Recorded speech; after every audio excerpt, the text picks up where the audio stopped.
За сайн байцгаана уу. Намайг Баатарсэрэнгийн Оянд гэдэг. Анх 2014 онд Мянган улсын хамгаалтын захиргааны бичих хэрэг Няруу дотоод ажилтнаар ажилд ороод 2022 оноос хойш сургалт сурчлагын аялал жуулчлал хариуцсан мэргэжилтнээр одоо хүртэл ажиллаж байна.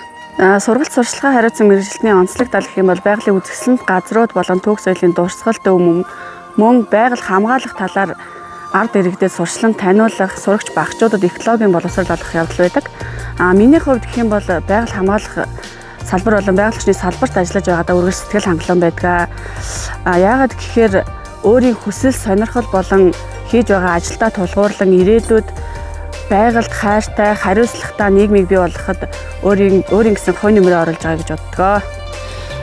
За миний хувьд болохоор 2022 оноос хойш аялал жуулчлал сургалт сурталчилгаа хариуцсан мэргэжилтэн болсон цагаас хойш орчны бүсийн 3 сумдын сурагчид болон ард иргэдтэй түлхүү хамтран ажиллаж байна. Тэгээд сурагчдын дунд байгаль орчны холбогдлолтой эсэвчлэгийн уралдаан, шүлгийн уралдаан, мөн гар зургийн уралдаан, хаягдл материал ашиглаж бүтээл хийх уралдаан гэх зэрэг уралдаануудыг тогтмол зарлаж явуулдаг. Мөн байгаль орчны тэмдэглэлт өдрүүдийг ард иргэдэд хүүхдээр дамжуулан таниулах зорилгоор бас уралдаан тэмцээнүүдийг зохион явуулдаг байгаа. Тэгээд 22-оос 24 онд сурагчдын дунд зарласан эсэвчлэг ер нь ингээ бичвэрийн төрлийн уралдаануудыг эмэгтгэхэд хамгаалтын захиргааны дарга болон мэргэжилтэн болор чимэг нартай хамтран ийм орчны бүсийн ерөнхий боловсролын сургуулийн сурагчдын бүтээлийн эмэгтгэл болгоод хэвлэлтэнд оруулсан байгаа. Мөн ингээ сурагчид маань удаа дараагийн уралдаан тэмцээнд идэвхтэй оролцсон сурагчдаа жилд нэг удаа 3 сумын сурагчдыг бүрэн хамруулад нэг сумаас нэг 10 сурагч гэх жишээний сурагчдыг хамруулад жилд нэг удаа тусгай хамгаалтай газар нутаг байгалийн үзэсгэлэнт газруудыг харуулах шувуу ажиглах аялал ч юм уу гэх мэт юм аяллыг хамгаалтын захиргааны зүгээс бас зохион байгуулдаг.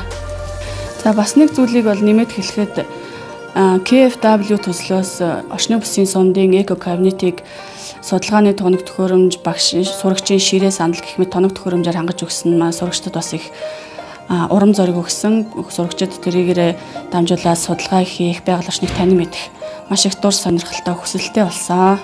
Миний бие хэрвээ өсвөрийн байгаль хамгаалагч зуны цэцлэнгийн хөтөлбөрт хамрагдах юм бол ирсэн өсвөрийн байгаль хамгаалагчдад уур амьсгалын өөрчлөлт сэдвээр өөрийн өчүүхэн ч гэсэн жоохон мэдгэдэггүйнийг өгөөд сурагчтайгаа хамтран ярилцаад уур амьсгалын өөрчлөлтийг бууруулахын тулд сурагчид болон миний зүгээс жижигхэн ч гэсэн дадал зуршлыг бий болгохын төлөө хичээх болно. Харилцан суралцаж хамтдаа хөгжөлдөх гайхалтай туслан Тэсийн ядан хүлээж байна. Удахгүй уулзна гэж найдаж байна. Баярлалаа.